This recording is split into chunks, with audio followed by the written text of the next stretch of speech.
Welcome back to Ozarks Fox AM. Now, Kaylee has an inspirational story on how local business owners turned a tragedy into a thriving business. That's right. These Ozarks locals built their woodworking business out of tragedy, but it turns out it's just what they needed. Check this out.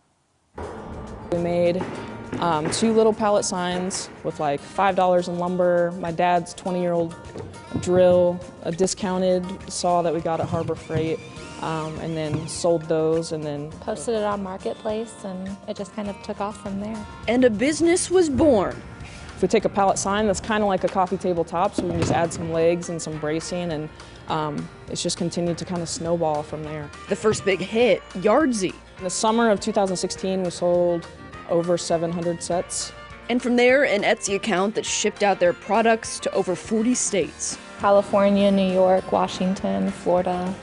So we've gone pretty much everywhere. It's crazy. I would have never expected that it would have gone, within our like 5-state region. But for this do-it-themselves duo, and in case you're wondering, Heather's only got me with a brad nailer twice. The woodworking business was never really in the works. I have my degree in psychology and sociology, and then she has her degree in sociology and criminal justice. And when tragedy struck in 2015, woodworking was their escape.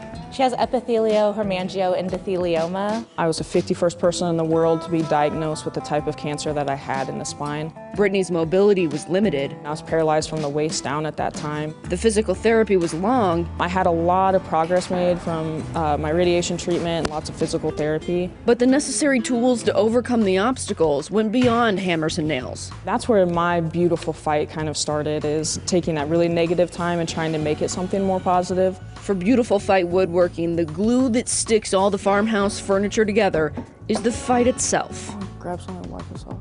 Do something that is good for your mental health and your spirit and keeps you going. Perfect. And just hold on to hope. I think that's the biggest thing that even in our personal daily life that we deal with is just the hope for change, the hope for better. So don't give up and just be open and go for it. I mean, don't have much to lose, just take the risk. Yeah. Now, Brittany is in remission, so that's great news, but pain is still a constant factor in her mobility day-to-day life. Like she said, hope. I mean, my goodness, think about it. Without hope, where would we be? Exactly. We have to have You got to hope. have something to keep you going. Absolutely. They also do some community, they tie in the community, they work with other organizations. Sometimes it's a beer factory, what do they call those? Brewery. Brewery? There you Yes, go. okay. Sometimes they work with those. They have worked with those in the past, and they bring in people, or you can buy a seat or something, like 25 people are allowed, and then they create like a beer stein holder, and then it also had like a shot glass holder on the side too, so they change it up constantly. But they have these little events across the Ozarks where you can kind of make your own stuff.